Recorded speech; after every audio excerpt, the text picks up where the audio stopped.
Good evening everyone. Today I am going to present the paper Tractable Unordered 3 CNF games for Latin 2020. I am MD Lutfar Rahman from University of Memphis. My advisor is Dr. Thomas Watson. Okay, let's begin. First, I would like to talk about CNF Boolean Formula. CNF stands for conjunctive normal form, and in the conjunctive normal form, there are some clauses and subclauses, where clauses are odds of literals and the literals are negated or unnegated Boolean variables. In this example, this is a fourth CNF. This is a fourth CNF because all clauses have at most 4 literals. In general, a WCNF means all clauses have at most W literals. Usual notation for the CNF formula is phi or psi. A satisfying assignment to a CNF formula is all clauses have at least 1 true literals. An unsatisfying assignment to a CNF formula means some clauses has all false literals. Before going to the problem that I am working on, I would like to introduce 2 classic problems. One is SAT for satisfiability and TQBF.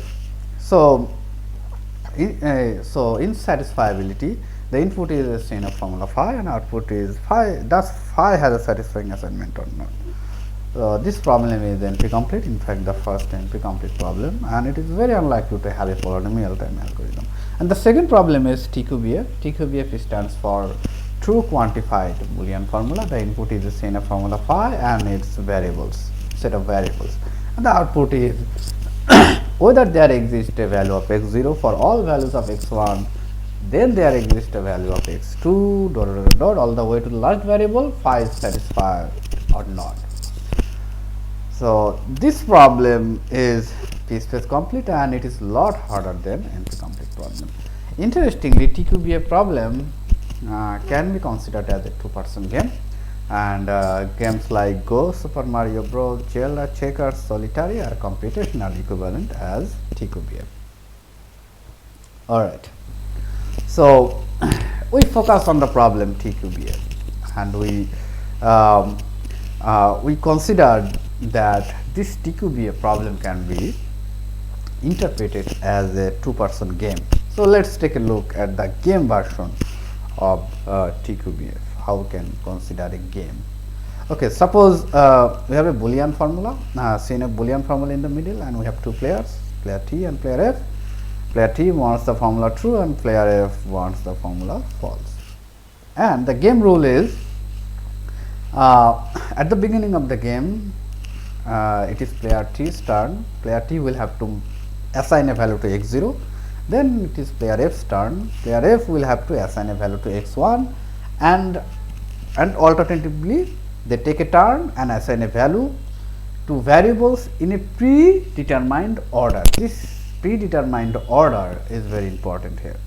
So finally, player T wins if the formula is true. So let's simulate a game on this CNF formula.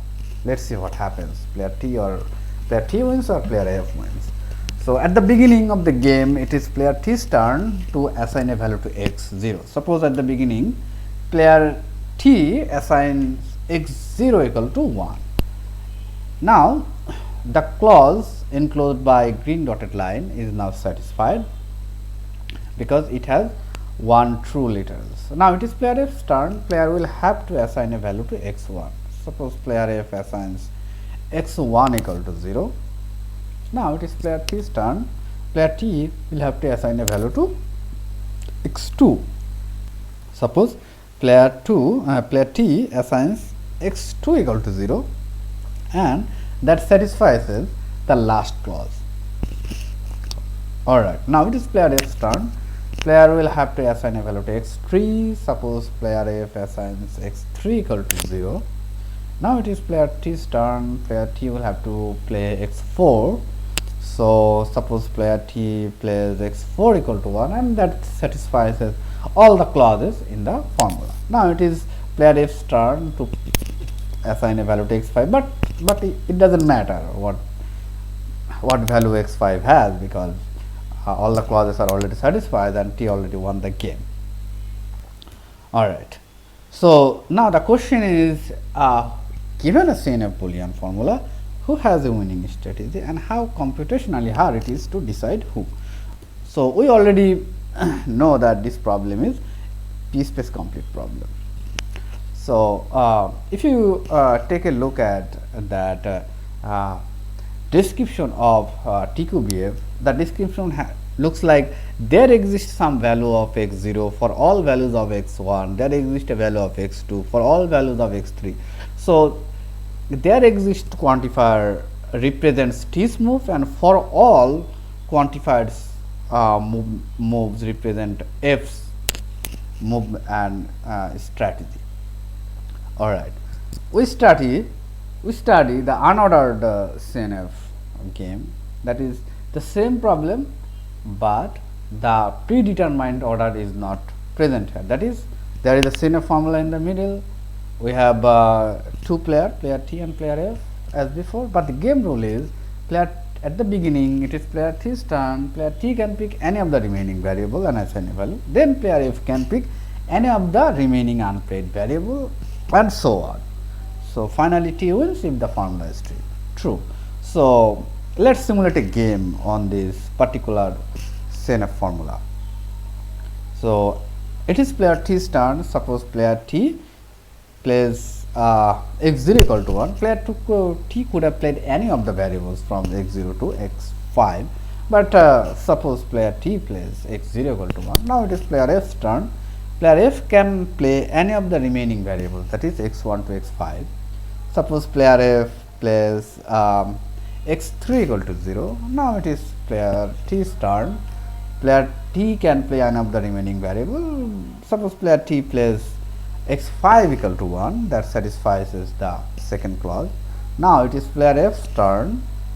Player F suppose plays x1 equal to 0. Now it is player T's turn. Something interesting happening in the last two clauses involving x2 and x4. If x2 and x4 are equal, then one of the last two clauses will be unsatisfied. So, if player F observes that, now whatever player T plays, player F will make sure that x2 and x4 are equal. So, that becomes player F's winning strategy. Suppose player T plays x4 equal to 1.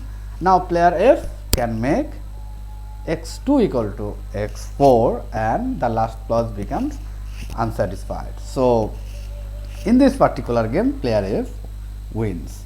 So, we ask the same question. The question is, given a CNF Boolean formula, who has a winning strategy in this unordered CNF game? Well, the problem here is, this problem is very different from the TQBF in terms of strategy. So, whatever result we will get, that will the techniques and idea will be very different. All right. Let's take a look at notation and definition. The game instance is described by phi and x, where phi is the CNF formula and x is the set of variables, and the general notations for a game is GW. W stands for W CNF. So, GW means a game on W CNF. Alright. So, take a look at the story of this problem. So, in 1976, Schaeffer's proved that G11, that is game on 11 CNF, is p-space complete. Then in 2012, it has been proved that G6, that is game on 6 CNF, is p-space complete. Then in 2018, in our paper, we proved that game on G5 CNF, that is G5, is p-space complete. G4 has been remained open. Then in 2005, Kurtz proved that G3 is in polynomial time under some restrictions, and the restriction is all variables will be positive. Then in 2018, we also proved that G2 is in linear time. All In this paper, we worked on G3, and we have a conjecture that G3 is in polynomial time. So we couldn't work on the general version of G3 game. We worked on some restriction. So our restriction is each with 3 clause has a spare variable. So a spare variable means occurs in only one clause. And our theorem is under this restriction G3 is in polynomial time, in fact in logarithmic space. Alright. So our approach to solve G3 is as follows. Given the CNF, 3 CNF, we construct 3 CNF hypergraph. This is the trivial step. Then from the 3 CNF hypergraph, we get graph characterization. This characterization signifies what's root for T or F. Then from the graph characterization, we get to design gameplay strategy for player T and F. Then after the gameplay strategy has been designed, we can design the log space algorithm. Alright. So these are the ways of constructing 3 CNF hypergraph. A clause is a hyper edge. Suppose a clause has only one variable, so it looks like a self loop. If it has 2 variables, then it looks like an edge. If it has 3 variables, then this looks like an hyper edge. And connection between clauses can happen in 2 ways. When a exactly same material happens in 2 clauses. In this example, the positive x2 happens in both of the clauses, and the other way is a positive literal happens in one clause and negative literal happens in one clause for x2. So this is a mixed connection, and this connections forms all sorts of structure in the CNF formula, and this all sorts of structure determines different game strategies. Alright. We prove that if any of this thing exists in the CNF formula, then F can win the game. Then we prove that if none of those things happens, then the CNF formula must look like this.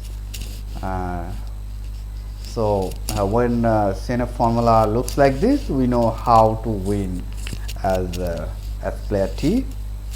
Then finally we are able to design a lot simpler version of the algorithm.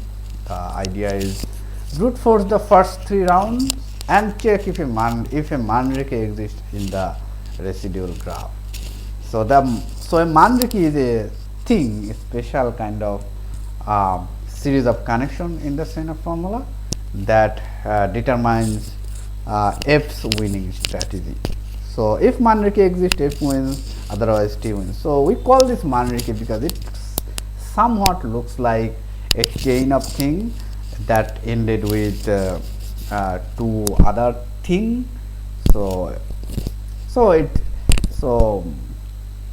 we call it Mandrake. Alright. So the complexity of our approach looks like this. Brute forcing the first 3 rounds takes polynomial time and log space. Then checking if a Mandrake exists is an undirected reachability problem. It takes polynomial time and log space.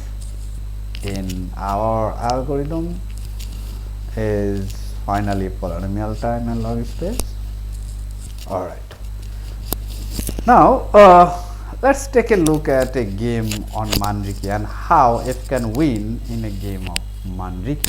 So in this example, we see a CNF formula, CNF Boolean Formula, which is a Mandrake, and we would like to simulate a game on Mandrake. Alright, suppose it is F's turn in this Mandrake, and F at the beginning F makes x2 equal to 0. Now it is So the red color signifies F's move. Now it is player T's turn. Player T will have to play x1 right now, because if player T does not play x1, then player F will make x1 equal to 0, and this clause will become unsatisfied. So player T makes x1 equal to 1. Alright, now it is player F's turn. Player F makes x3 equal to 0. Now it is player T's turn. Player T is forced to make x4 equal to 1. Otherwise, player F will make x4 equal to 0 and win the game. So player T is forced to make x4 equal to 1. Alright.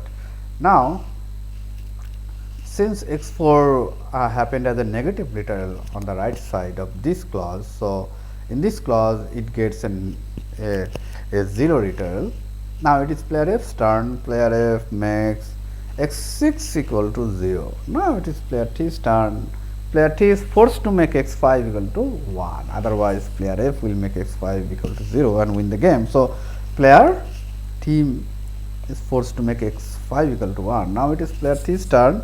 Player T now can make x7 equal to 0, and that's a win for player F. So this Manriki, this chain, this Manriki thing can happen for a really long time. Really long time. In each and every move, T is forced to do something, and the chain goes on. But at the end of the chain, F always wins. So that's the main thing happens in the G3 game. All right. Now, finally, to conclude our paper, we say that under Katz's restriction, G3 is tractable, is in polynomial time. Under our restriction, G3 is still tractable and is in polynomial time. So we conjectured that maybe if we lift all the restrictions, G3 is still tractable.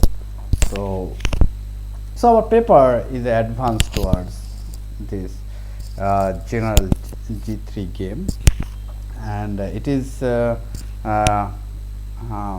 we hope that we will be able to prove that in future, and it will be a quite surprising result, since any problem on 3 CNF is most probably a hard problem, but in this case the problem on 3 CNF becomes tractable. So that might shed some light on the structure of 3 CNF and finding something new for the 3 CNF. Alright, so that's the end of my presentation. So if you have any question, you can ask after this presentation, and thank you everyone. Bye bye.